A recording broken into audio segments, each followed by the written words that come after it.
Apartment apartment sir వచ్చాను అయితే గుడికి చందాలు అందరూ ఇవ్వాలని అనుకున్నారు. మీరు కూడా మీ అపార్ట్మెంట్లో చేయాలి.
చాలా సకాలం ప్రతి వ్యక్తిని కోరుకోవడం చాలా విచారకరమైనటువంటి విషయం.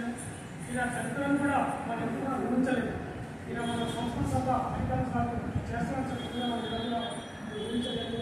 ఈ అకాలం అనేది చాలా మన కాలికి విచారించిన విషయం.